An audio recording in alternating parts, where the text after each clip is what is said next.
Bonjour à tous, voici une petite vidéo sur les airs, donc c'est le niveau 6e et cette première vidéo va se concentrer sur les conversions, donc les unités d'air, comment est-ce qu'on passe d'une unité d'air à une autre. Donc normalement vous vous rappelez tous des conversions quand ce sont des unités de longueur, sinon allez voir ma vidéo sur les longueurs, longueur et périmètre. Et donc, vous savez que dans l'ordre, ça fait kilomètre, hectomètre, décamètre, mètre, décimètre, centimètre, millimètre. D'habitude, parce que ce n'étaient pas des unités d'air, mais bien des unités de longueur, vous aviez une colonne pour les kilomètres, une colonne pour les hectomètres, une colonne pour les décamètres, etc. Et donc, on vous a appris que, par exemple, 1 mètre, c'est 10 décimètres. C'est-à-dire que pour passer de mètre à décimètre, je dois faire x 10. Donc dans le tableau, vous faisiez x 10 dans ce sens et divisé par 10 dans l'autre. Ok. Des unités d'air, ça se met en mètres carrés parce que c'est comme des carrés. Alors on reverra la formule dans la vidéo sur les airs, mais globalement, l'air d'un carré, c'est côté fois côté. Donc, ça veut dire que 1 mètre fois 1 mètre, ça c'est l'air, ça c'est la même chose que 1 mètre au carré, mais ça c'est 10 décimètres, on a dit. Ça aussi c'est 10 décimètres, donc au total, j'ai 100 décimètres carrés. Dans le tableau des unités d'air, pour passer d'une unité à une autre, vous devez faire x 100 quand vous allez vers la droite et diviser par 100 quand vous allez vers la gauche. Dans le tableau, on va représenter chaque unité d'air avec 2 colonnes. Par exemple, si je mets justement 1 mètre carré ici, pour aller jusqu'au décimètre carré, vous allez devoir aller jusqu'au trait qui est le plus à droite, c'est-à-dire quand on passe des décimètres carrés au centimètre carré. Donc les décimètres carrés commencent ici, vous. Voilà. Je remplis avec des zéros, j'obtiens bien le 100 de la démonstration précédente. Autre exemple, si jamais, donc maintenant je vais vous les noter ici. Voilà. Supposons que je veux ça en mètres carrés. Vous allez prendre 54, vous allez le placer dans les centimètres carrés, donc le 4 toujours la dernière colonne sur les deux que vous avez devant vous.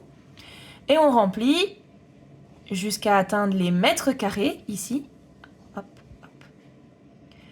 Sinon, ce que vous pouvez faire, c'est vous dire que vous devez passer par les décimètres puis les mètres. Comme avant vous reculiez d'une virgule, maintenant vous allez reculer la virgule de 2 cases à chaque fois. Donc au total, vous notez 54 et vous reculez la virgule de 4 pas. Donc 1, 2, 3, 4. 1, 2, 3, 4. Vous avez reculé la virgule de 4 pas. 2 pas par unité.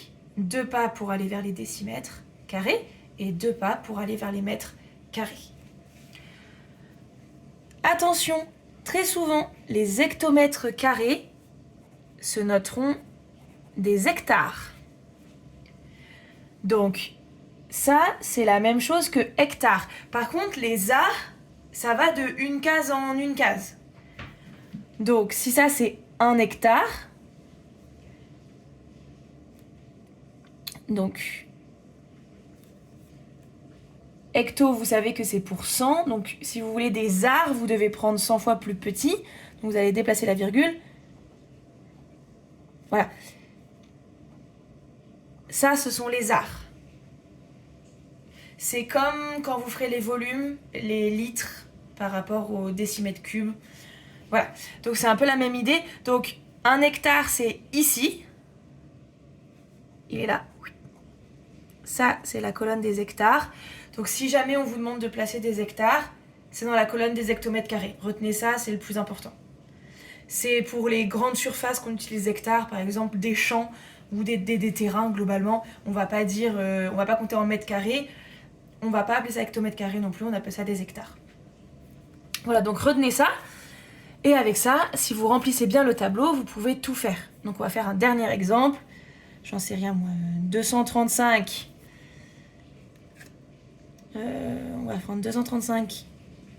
Ça, il faut le convertir en décamètres carrés. Et inversement, je vais prendre 4,02 décamètres carrés et le convertir en décimètres carrés. Alors, le premier, 235 décimètres carrés. Donc on doit aller vers la gauche pour atteindre les décamètres carrés. Donc la virgule aussi va se déplacer vers la gauche. Et de combien? Donc je dois la décaler de 2 pour aller vers les mètres, puis de 2 pour aller vers les décamètres, donc 4 au total. Si je me réfère à mon tableau, en cas d'hésitation, placez tout dans le tableau. Comme ça au moins, 2, 3, donc 5, 3, 2 dans ce sens-là. Vous mettez un 0 au niveau du décamètre et vous remplissez. On a bien décalé la virgule de 1, 2, 3, 4. De ce côté-là, vous avez bien compris, c'est l'inverse. Je dois avancer de 4. Les décamètres carrés, c'est ici. Donc, vous allez me faire... Donc, supposons que... Non, là, j'ai plus trop de place, mais je vais agrandir mes cases. Oui, mes colonnes. Donc, je vais placer le 4,02. Vous prenez la virgule et vous la placez ici. Donc, on complète avec des zéros et celle-là, elle n'existe plus. 40 200. Je prends la virgule et je l'avance de 4. 1, 2, 3, 4. C'est tout ce qu'il faut savoir pour les conversions sur les unités d'air.